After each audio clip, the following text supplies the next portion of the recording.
Yesu mulabi waffe omulungi akyekuumidde ku Green Monday TV naawe eyakatwegattako kyokola kyamaanyi nnyo. Ntwala omukisa guno okukwebaza kubanga si kintu kitono nnyo tetukitwala nga kyakwejalabi oba kyakusaaga okulaba nti mu TV zonna osazeewo otege Green Monday akawungeezi k'olunaku olwaleero. Okyali mu program Urban Farming nange omuweerezaawo Ophie. Tuba tuli mu nsonga za bulimi na bulunzi ate nga essira tuliteeka ku abo abali mu kibuga. Abantu b'omu kibuga tumanyi okugamba nti gino emirimu oba okulima n'obulunzi bintu by'abantu b'omu kyalo. Nga gwogamba bino by'abakadde, nze ndi muvubuka. Muganda wange olunaku olwaleero nze nkugamba nti endowooza kiba kibulamu.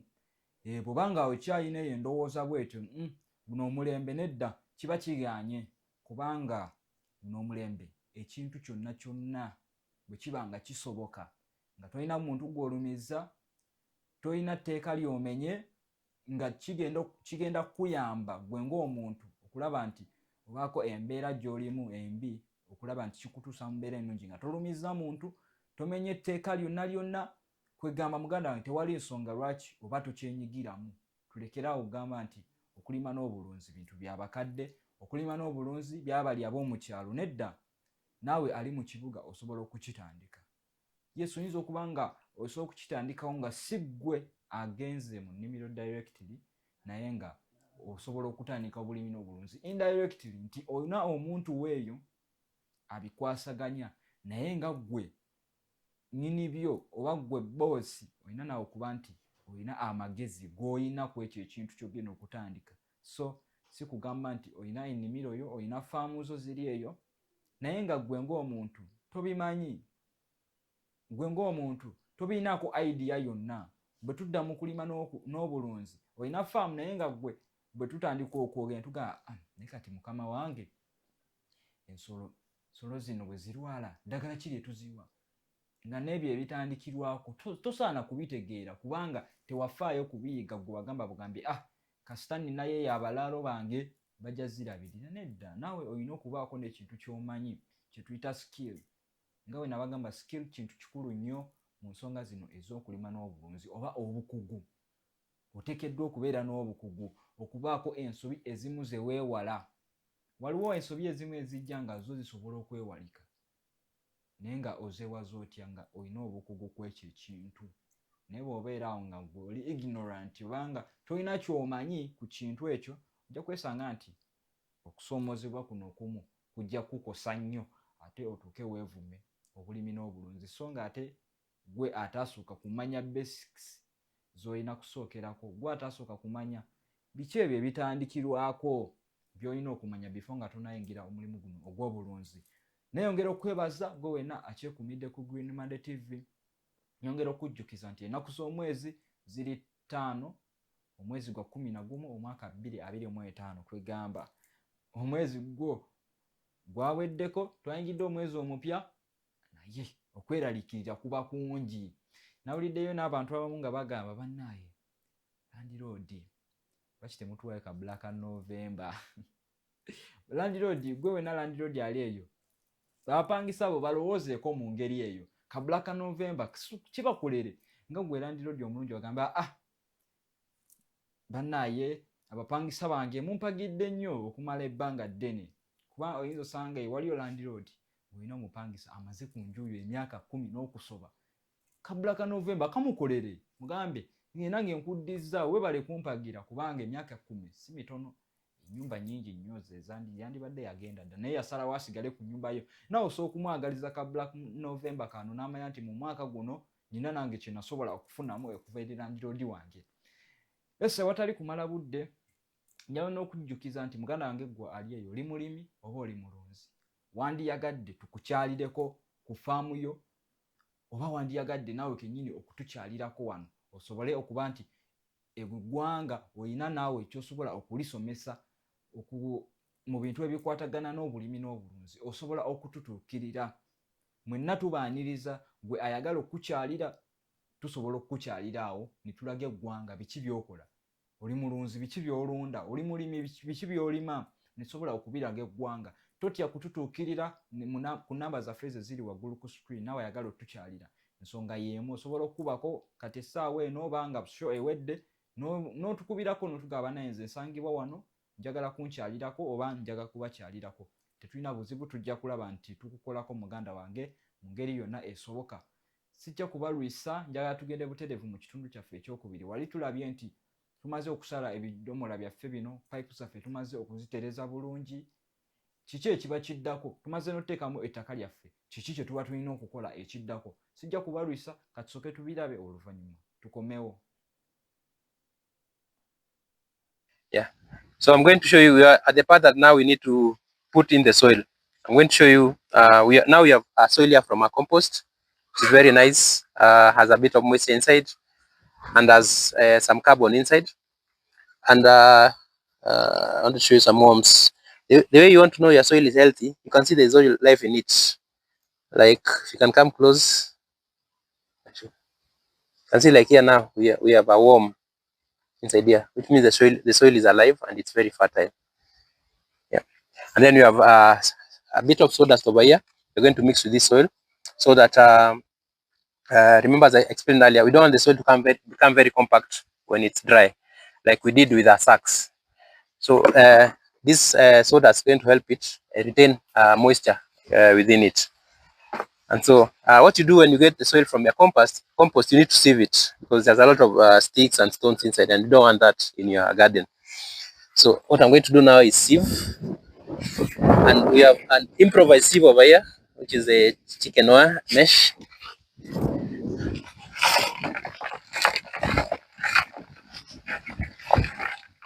You can see all the big particles, the stones and the sticks are being retained at the top, and the fine soil is going on inside. I'm going to show you that in a minute. A soil that is already mixed with the sawdust. Now just remaining is to put it inside here, and this is very simple.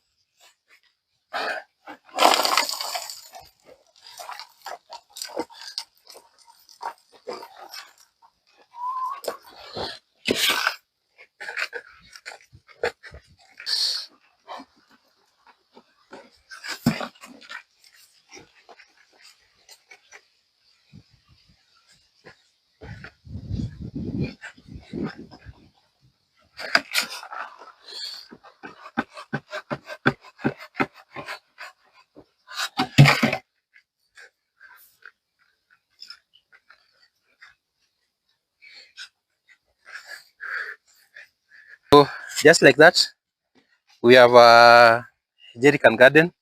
You can see now we have the soil inside. We have the two pipes, one for water, one for kitchen waste, which is going to act as compost as it decays.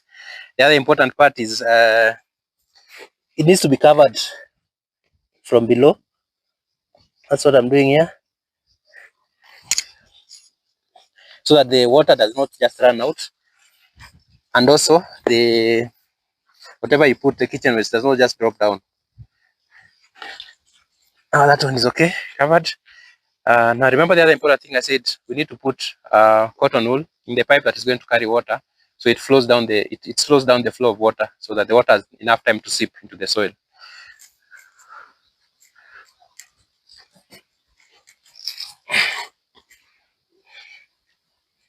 So the pipe here on my left is that's where the water is going to go in through, and I'm just putting in the cotton wool, and I'll use a stick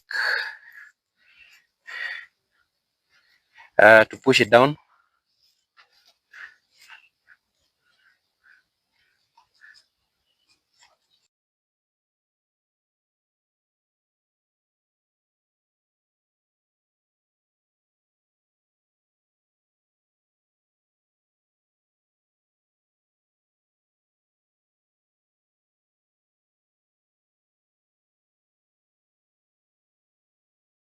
The soil surrounding it.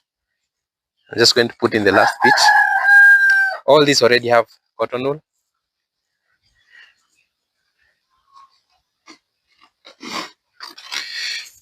Yeah, now up there we are ready. We put in remember we put in soil mixed with sawdust and compost. We have our pipes in. We have one pipe for kitchen waste, which is going to act as the fertilizer or the manure. We have one pipe for water. The pipe for water has cotton wool to slow down the flow of water, but the pipe for kitchen waste manure doesn't have cotton wool because we just be putting in the kitchen waste, whether it's banana peelings, tomatoes, onions, whatever comes from the kitchen, and push it inside here, and then push it to the bottom, and it is going to decompose slowly and feed the soil, give soil nutrients to the soil. So now the remaining part here is we are actually near the end of it. The remaining part is to now water this soil that is already here to make it a bit moist, so that we are able to plant our vegetables or crops, whatever we're going to put in. This particular this combination here of 2 jerry cans has about 21 holes. These are 21 holes. Those are 42 holes. So you can, I think this one we're going to put in a skuma wiki, which is what do you call it here? It's not kale. I'm forgetting the English word, but you're going to put here skuma, locally known as skuma, and you have 42. We'll have 42 seedlings, or 42 seedlings. 42 seedlings is enough to feed, for example, like my own family, which is only 4 people. We can harvest that maybe twice. 21 of them eat for 1 meal. The other 21 eat for the other meal. These 2 we're going to decide what to plant in them. We are thinking we do traditional vegetables, maybe managu or most likely managu. We're going to plant in these 2. Then we have an extra one, which this one you're not putting any pipe inside because the soil is already mixed with sawdust and it's nice. This one is going to have several plants for carrots. We have holes below where the water can seep through. So this one is just going to have carrots inside here. And you can see, so now we go to the next step.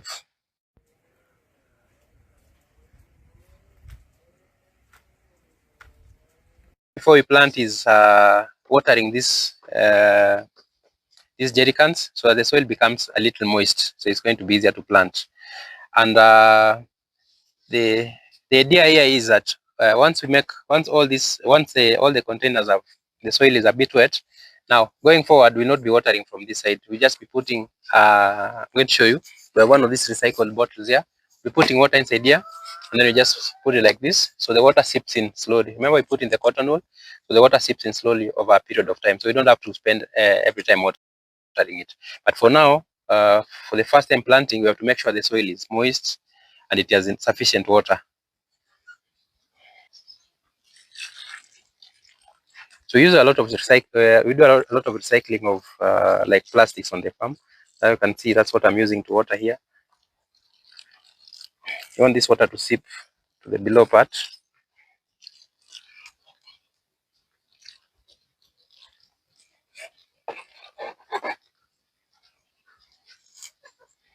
You have to make sure the soil is quite moist before we plant anything there. Now the beauty of this soil that we've made here, that we've mixed compost, soil, and sawdust, its water seeps in nicely, and then it's able to retain water. You can see from, let me say from this end, you put water on the top, but it's already reached down here. You can see my finger is already water. So this soil is perfect for this sort of farming. These plants. So the good thing is that we put the pipe with the cotton wool inside, so the water moves very slowly. So what you do once you have this out on your farm and you've already planted your crops, you just take a plastic bottle and just put it up like this.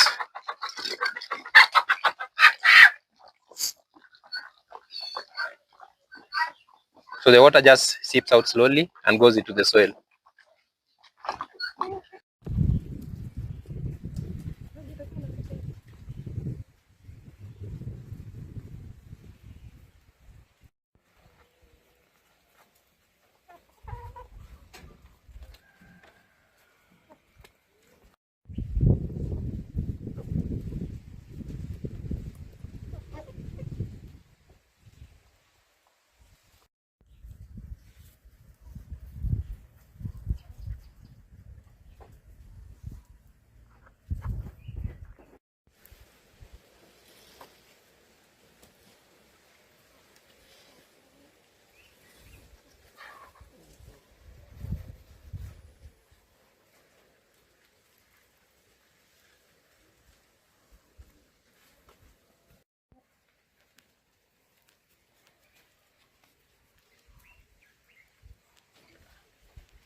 So finally, we have a final product.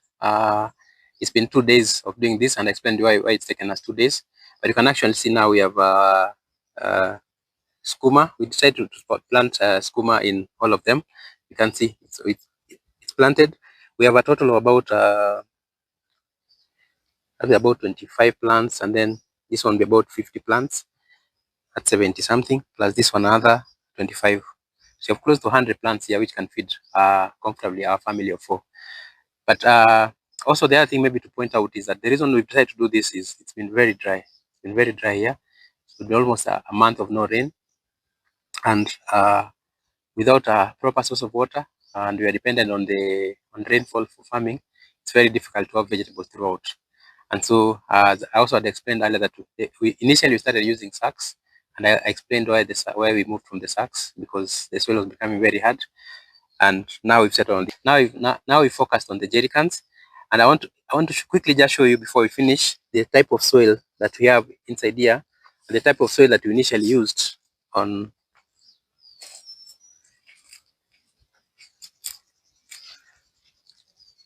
And you can actually see this soil here that is actually the actual land now is very bare. There's no organic matter, and there's no carbon matter in it. There's nothing, there's no life in it, as opposed to this one now that you can see has a bit of moisture in it, has a bit of carbon matter in it. The first time we used sacks to plant sukuma wiki, we planted in sacks, we used this soil and put a bit of sawdust.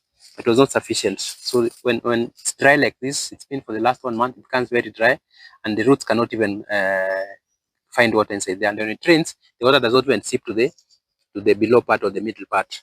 That's why we've had these ones now. I'm sure now these ones are perfect. We can always put water through here, and always putting water through here, and it goes, seeps into the soil. The plants are able to access it. We're going to put kitchen waste through here, and it's going to decompose and act and be the manure for the plants. Yeah. So I'm going to show you, we are at the part that now we need to put in the soil. I'm going to show you, we have a soil here from our compost, which is very nice, has a bit of moisture inside, and has some carbon inside. And I want to show you some worms. The way you want to know your soil is healthy, you can see there's oil life in it. Like, if you can come close, you can see like here now, we have. Yes, mutelevu mbakulisaayo nnyo. Wetubeeredde awo wenviridde ku mpewo olw'omukwano gwange omu ansindikidde ka message n'aŋŋamba nti waaye ngambira ku landlord wange bamuyita Brian, landlord we bamuyita Brian, n'aŋŋamba nti mugambe nti ka Black November ako tekankola bubi. Ate n'ekirala alina akagambo kagambye mbu kiyamba ggwe landlord, kwega landlord omupangisa wagambye okumuwa ka Black November kiyamba ggwe muganda wange. So ensonga bwe zitambudde, so landlord we nanga bakuyita Brian, omupangisa wo n'omu aŋŋambye nsooke nkugambeko ku nsonga eyo. So baganda bange, mbebaza mu mwenna abakyekuumidde ku Green Monday TV. Tusobodde okulaba butya bwe tusobola okukozesa space entono gye tulina awo ewaka, gye tulina awo mu bifo byaffe gye tuwangaalira, tubeereyo ne twenyuma ne tugamba ntandiseewo ntya bizinesi yange, oba ntandiseewo ntya okulima kuno nga siina space. Tulina ebirooto naye ne tusanga nti ebirooto byaffe bino bifa nga tetusobodde kulabika nti tubituukiriza. Naye ng'ate ebirooto bino ebimu, waliwo ekirooto ekimu nga kyo amazima go gennyini naawe kennyini ng'omuntu osobola okubaako n'engeri gy'okizimba nga tekijja kwetaagirako omuntu mulala wakubiri wakusatu kukwatirako, nga naawe kennyini awo ewo osobola okutandikirawo n'okizimba mpola mpola. So ekirooto nga kino nga gwe walina ekirooto eky'okutandika okulima, osobola okukitandika. Bino ebintu kijja kwetaagisa kugamba nti bannaaye neetaaga omuntu ankwatireko, nedda, osobola okukitandikawo mpola mpola. We tubaddeko awo nga nvudde ku mpewo, waliwo omulabi waffe omu ambuuzizza nti tulabye nti ebidomola byaffe bino tubiyiwamu amazzi, ebidomola bino tubiyiwamu amazzi, like tubikubamu ebituli. So n'abuuza nti bwe tuba nga tubikubyemu ebituli ate ne tubiwamu amazzi, tulaba nti tuba tugezaako kiri ekigimusa kyaffe kiri nti amazzi gano bwe tugayiwamu gakulukusa ekigimusa kyaffe kino ne kiyiika ebbali.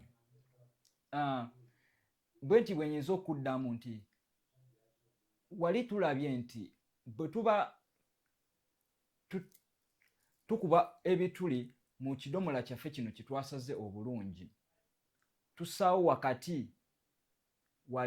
wakati tussaamu ebituli wakati biba ebituli bibiri bye tutuuzaamu pipes ziri so kati pipes ezo ze tutuuzaamu ne tuzissaamu pamba bwe tumala okussaamu pamba oyo pamba atuyambako nti amazzi gali bwe tugayiwamu gakontainingibwa muli eri so gano amazzi tegajja kuyiika lumu gonna tujalaba nti gano amazzi gaffe bwe tugayiwamu galina engeri pamba olwo gyagakwatamu ne gaba nga gatonnya mpola n'ensonga nti bino ebituli oli ayinza okumbuza ebituli bino nga biri bweru lwaki bino ebituli tulabye engeri gye tusobola okubikubamu tetujja kikubamu nti kibeere nga kya round ettaka lino we linaasobola okufulumiramu nedda tusala naye nga tusala pati y'eno waggulu